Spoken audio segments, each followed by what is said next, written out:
নমস্কার প্রিয় দর্শক, আমি প্রতাপ। আপনারা দেখছেন কাকদ্বীপ টিভি। আপনাদের সহযোগিতায়, আপনাদের সহমর্মিতায় এবং আপনাদের যে পরিমাণে পাশে দাঁড়িয়েছেন আজকের কাকদ্বীপ টিভির 200তম এপিসোড, সকলকে আবারও আন্তরিক শুভেচ্ছা জানিয়ে আজকের এই প্রতিবেদন শুরু করছি। সকলে পাশে থাকবেন, চ্যানেলটিকে সাবস্ক্রাইব করবেন। প্রিয় দর্শক বন্ধুরা, 5ই আগস্টের পরে যেভাবে এখনও পর্যন্ত বাংলাদেশে অচলাবস্থা চলছে, কোনো সরকার বলে কোনো কেউ আছে কি না, বা সরকার দেশ পরিচালনার ক্ষেত্রে একটি সরকার বা গভর্নমেন্ট ওখানে আছে কি না তার কোনো কিছুই দেখা যাচ্ছে না। আছে, একটা দখলদার সরকার রয়েছে। তারা এক প্রকার জনগণের উপর বুলডোজার চালিয়ে চলেছে। কোনো ন্যায় নীতি কোনো কিছুই বাদ দিয়ে তারা এক প্রকার বুলডোজার চালিয়ে যাচ্ছে।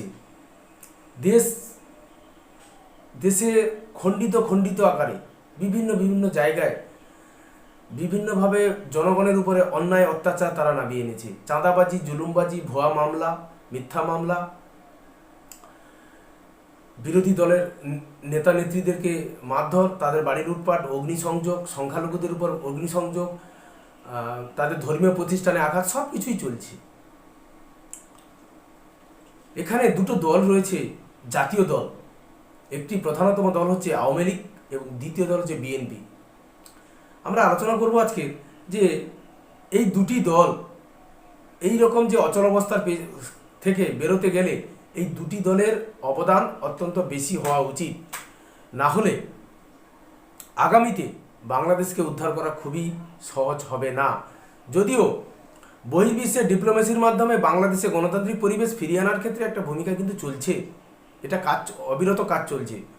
দ্বিতীয়, এই যে দুটি দল আওয়ামী লীগ, বিএনপিকে একটা কথা বলবো, তারপরে আসছে আওয়ামী লীগের কথা। বিএনপি এই ক্ষমতা পালাবদলের পরে এই সুযোগ নিয়ে বিএনপি নেতাকর্মীরা যেভাবে চাঁদাবাজি, জুলুমবাজি, ব্যবসায়ীদের কাছ থেকে জোরপূর্বক অর্থ লুট এই রকম কাজগুলোর সঙ্গে যুক্ত রয়েছে, তার খেসারত কিন্তু আগামীতে যখন দেশে একটা শান্তিপূর্ণ নির্বাচন হবে তার খেসারত কিন্তু বিএনপিকে দিতেই হবে।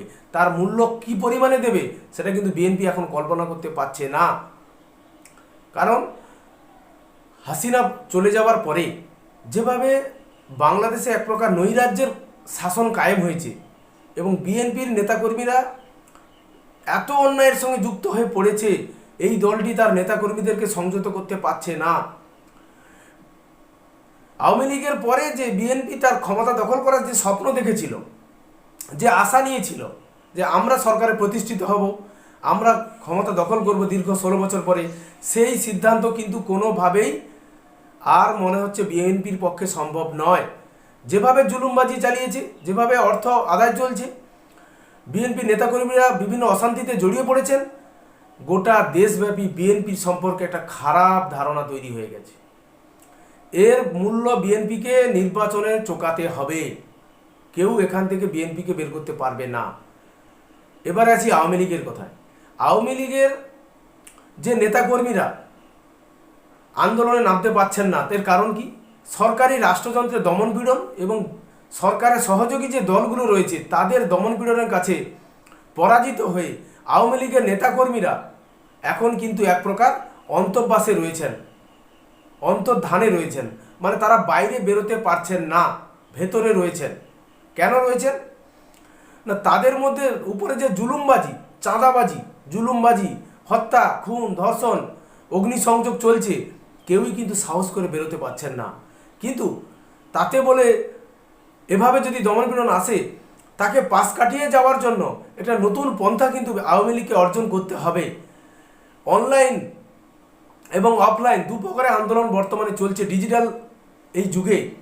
এখানে অনলাইনের মাধ্যমে কিন্তু আওয়ামী লীগকে সক্রিয় থাকতে হবে, তার নেতা কর্মীদেরকে সংঘবদ্ধ রাখতে হবে, তাদের কাছে একটি সুশৃঙ্খল বার্তা পৌঁছে দিতে হবে যে আন্দোলন আপনাদের করতে হবে, শান্তিপূর্ণ আন্দোলন করতে হবে, জনগণের পাশে দাঁড়াতে হবে এবং মানুষকে বোঝাতে হবে আওয়ামী লীগের সময় যে ধরনের শান্তি শৃঙ্খলা বা দেশের উন্নয়ন প্রগতি হয়েছিল আজকে সেটা ভুল লুণ্ঠিত।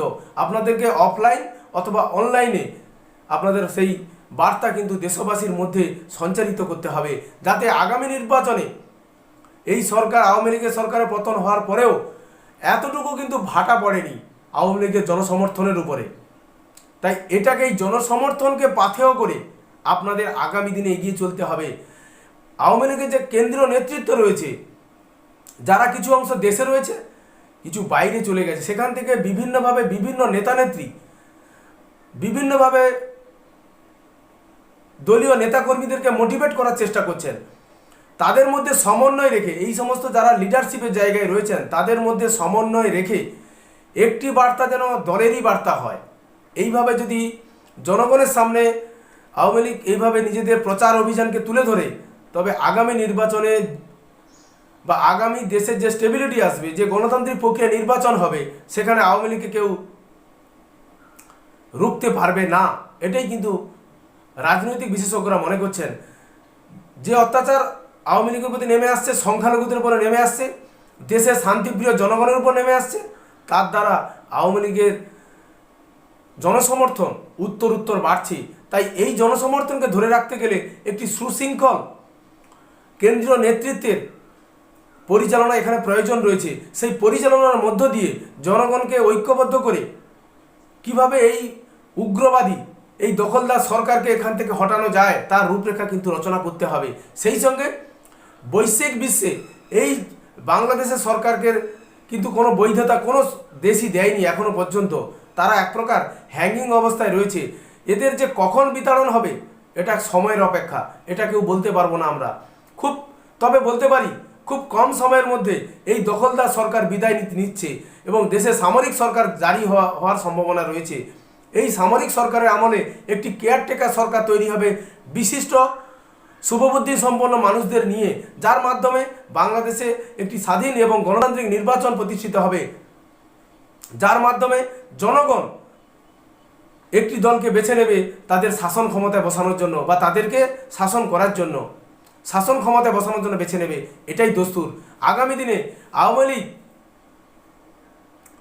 যে কেন্দ্রীয় নেতৃত্ব, তাদের মধ্যে সমন্বয় রেখে জনগণের কাছে কিভাবে ঐক্যবদ্ধতার বার্তা পৌঁছে দেওয়া যায়, শান্তির বার্তা পৌঁছে দেওয়া যায়, পরবর্তী লড়াইয়ের সংগ্রামের পথ তৈরি করা যায়, এটা কিন্তু আওয়ামী লীগকে তৈরি করতে হবে।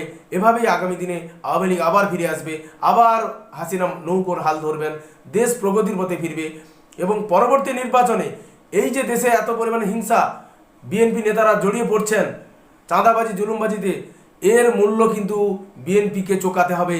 এখান থেকে বিএনপি নিস্তার নেই। এইটুকু প্রতিবেদন বলে আজকের প্রতিবেদন শেষ করছি। জয় হিন্দ, বন্দে মাতরম।